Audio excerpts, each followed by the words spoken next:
The same media. This is ABC News calling him a Maryland man. Just a month ago, less than 3 weeks ago, he was still a Maryland man. That same ABC News, oh no, what happened? Kilmar Armando Arévalo García, my friend, you've been abandoned. Suddenly, you're not a Maryland man anymore. You're a Salvadoran man. Dude, what happened? What happened? Did you stop being a useful idiot for the progressive woke DEI Marxists? Is that what happened? Did you know that in all 50 states, self-defense law, not gun law, but self-defense law, uses a simple 5-element test to see if your use of defensive force was legally justified. And that same test applies no matter what state you're in or what tool you use to defend yourself.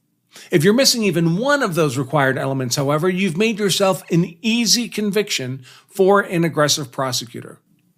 My name is Attorney Andrew Branca, and I've worked more than 30 years as a self-defense attorney. Every state has seemingly endless, complex pages of laws regarding self-defense, so complex that many top criminal defense attorneys rely on my expert analysis to help win self-defense cases for their clients. If the legal code is that complex for lawyers, how can a citizen gun owner expect to know or even follow the law, especially when a life or death situation has triggered a massive, adrenaline-fueled mandate to make that fight or flight decision right now? It seems daunting. Yet I created a simple but powerful framework that has allowed me to serve the legal community and countless American gun owners to simplify this legal complexity into just 5 elements of self-defense law. And you can learn my 5-element legal algorithm I use to consult on and win with the top criminal defense attorneys all over the country to protect law-abiding gun-owning citizens from making innocent legal missteps that land them in prison. Now, with a simple read or listen, you can install my 5-point legal framework so it acts as a sort of muscle memory defense to protect you from losing your rights when you choose to defend innocent human life. Click below to get the latest edition of my book, The Law of Self-Defense Principles, for free. I ask only that you help cover the shipping and handling cost to get the book to you. Lawyer for wrongly deported Maryland man says it might take contempt order against the president to get him back, So many lies about Arévalo García, so many lies told over and over by the propaganda machine that is our mainstream media. In fact, I couldn't help myself. I had to put together a 1-minute montage of the same lies being told over and over and over again. Let's enjoy the montage I personally pulled together with all my massive production skills. Here we go.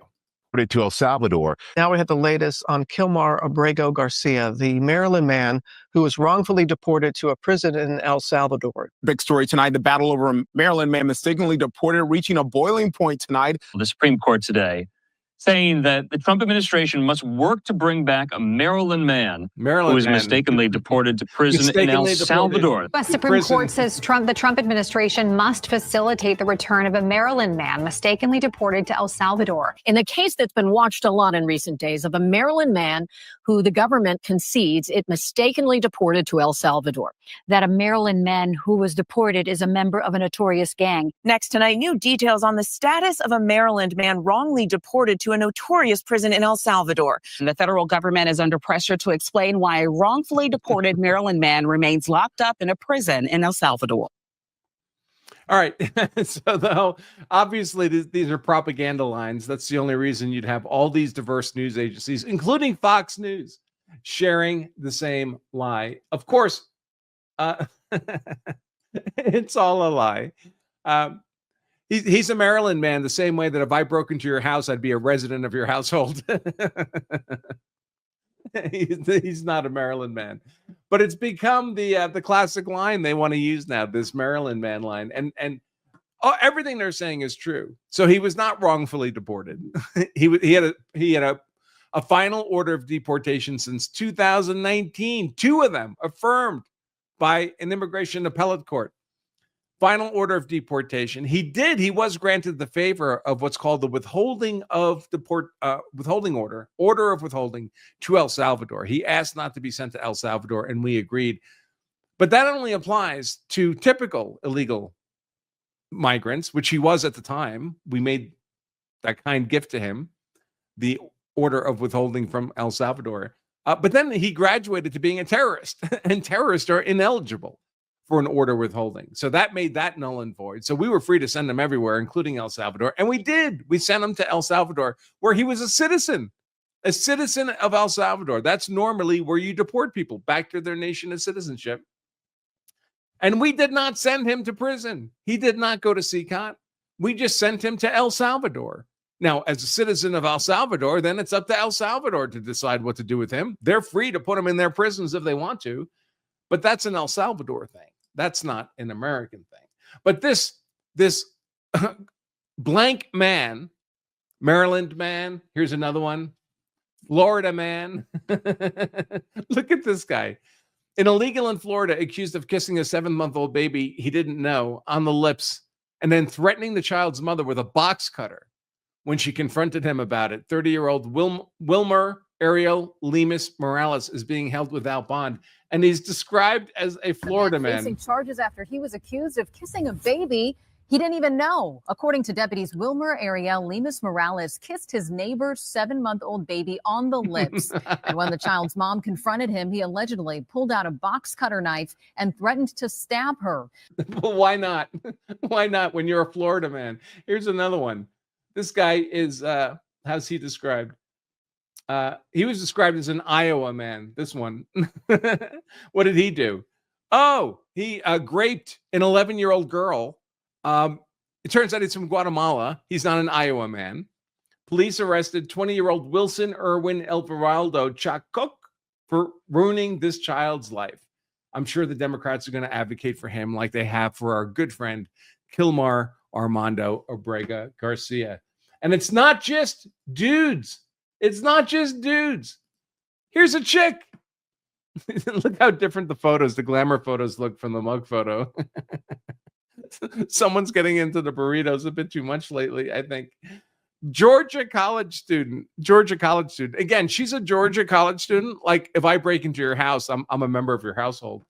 Georgia college student faces deportation. All she did was run a red light. Police discover her entire family. Imagine how her family feels about her right now. They'd already taken away her driver's license. Her fake driver's license they took away. She didn't have a real driver's license. They'd already taken away her driver's license, probably because she was attracting a lot of attention with her bad driving. And here she runs a red light, has no license. The police investigate. They call her parents because she says, my mother took my driver's license away. That's why I don't have it. They call her mother and the rest of her family, and none of them speak English. They've been living in the U.S. for years, and none of them speak English.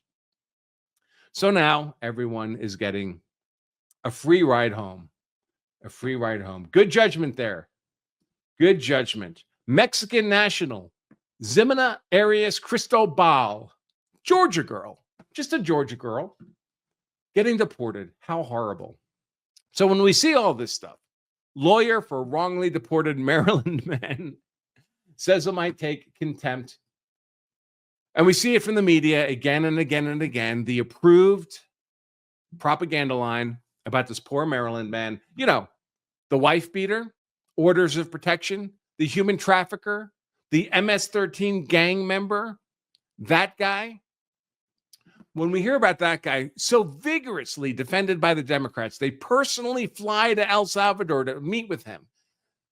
They use every lever at their disposal, including, of course, lying and propaganda, to get this human trafficking, white beating, illegal criminal migrant MS-13 member returned so he can be a Maryland man again. As much as they're defending this guy, suddenly, the tides of war have changed. Suddenly, just a couple days ago, the media, by the way, the same media, this is ABC News, calling him a Maryland man. Just a month ago, less than 3 weeks ago, he was still a Maryland man. That same ABC News, oh no, what happened? Kilmar Armando Arévalo García, my friend, you've been abandoned. Suddenly, you're not a Maryland man anymore. You're a Salvadoran man. Dude, what happened? What happened? Did you stop being a useful idiot for the progressive woke DEI Marxists? Is that what happened? Your failings became a bit too exposed? You're no longer serving their purposes of gutting America, replacing Americans with tens of millions of third world migrants, destroying the nation that our founders created, because the nation is not the dirt, folks. The dirt does not make the nation. You bring a bunch of third worlders to America, they don't become Americans, not in any meaningful sense. America becomes the third world because a nation is its people. If you took 100 million Americans and dumped them in El Salvador will become America. And you take 100 million third world migrants and dump them in America, America becomes the third world. This whole Maryland man thing, this whole Abrego Garcia, everything having to do with these migrants, everything is nothing but propaganda and a hoax. And here's my buddy Tim Pool in the White House press room.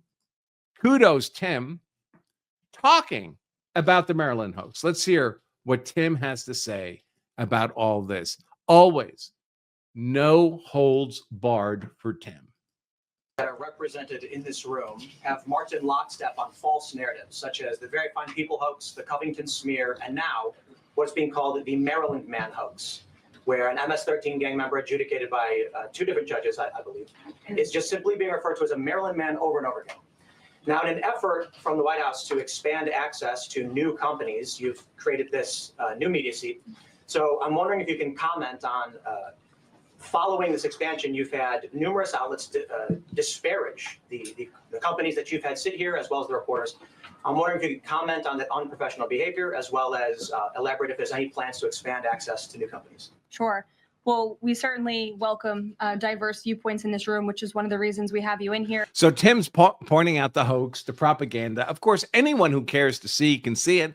But a lot of Americans, especially older Americans, especially boomer Americans, they're not on X. They're not on social media, especially X, the truth machine. I mean, nothing's perfect, but as close to a truth machine as we have in media, news communication, thought, political expression. They're on Facebook. They're on Facebook, where you get banned for saying anything that's contrary to the accepted propaganda. And so people don't really know things from first principle. People only know what they're told to know. Most people, of course, we all think we're critical thinkers and rational human beings, but we're really not. It's a facade. Very few people are rigorous critical thinkers. And so most people just, they just absorb, like a sponge, this propaganda that's fed to them. They believe all this stuff, all this nonsense, and then they make decisions and they vote accordingly. There's a reason at the founding, we did not have the universal franchise. Our founding fathers would be rolling in their graves if they knew we were letting any idiot who happened to survive until the age of 18 to vote and direct our body politic. They'd be saying, don't you know most people are idiots? What are you doing? But the idiot down the street, the crackhead down the street, gets the same vote as the smartest amongst us. What could go wrong? What could go wrong? The person who contributes least to society gets the same vote as the person who contributes most to society. What kind of society could that result in? Oh, who knows? I'm sure it'll all be fine. I'm sure everything will be fine. It's amazing we've made it this far, I swear. So, and of course, our good friend Kilmar Armando Arévalo García, now in El Salvador, and the courts are pretending like the United States has jurisdiction over this guy. Like we can just snap our fingers and bring him back. Like he belongs to us. He does not belong to us. He belongs to El Salvador. He's a citizen of El Salvador. He's in their jurisdiction. And the president of El Salvador says, what? No, I'm not sending him back. I'm not doing that. And guess what? You unelected black robe, tyrannical, inferior district trial court federal judge, you hold no power here in El Salvador. None. Piss off. I wonder how close Trump is getting to saying that. And then we had a hearing more recently in Congress with the usual Democrat commies, progressive woke DEI, still demanding that Abrego Garcia be returned to the U.S. This wife-beating, human trafficking, terrorist organization member, illegal criminal migrant in the custody of his own nation, El Salvador, that the White House bring this terrorist, wife-beating, human trafficking piece of trash back to the U.S. Chris Murphy, the U.S. Senator, I think from Connecticut, is demanding that Abrego Garcia be brought back. Kristi Noem.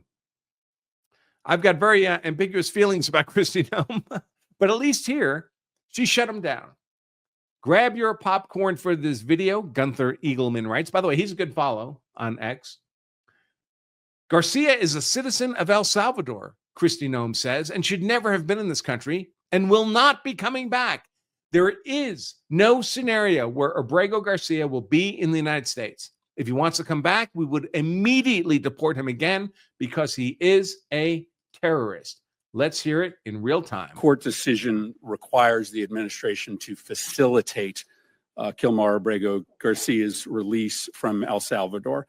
Can you describe the steps that you have taken to facilitate this release? And specifically, can you answer as to whether you have reached out to your counterpart in El Salvador to facilitate Mr. Abrego Garcia's release? Abrego Garcia is a citizen of El Salvador and should never have been in this country and will not be coming back to this country. There is no scenario where Abrego Garcia will be in the United States again. If he were to come back, we would immediately deport him again because he is a terrorist, he's a human smuggler, and he is a wife beater. Does wife beater. You've read the Supreme Court decision. Does the Supreme Court decision not require you to facilitate the return of Mr. Abrego Garcia? The Trump administration is complying with all court orders and judges' orders. Does the Supreme Court order require you to facilitate the return of Mr. Abrego Garcia? Is a citizen of El Salvador. It is up to the president of the El Salvador to make the decision. You're a defendant on in if the he case. is coming back. It's been a big topic of conversation between all of us,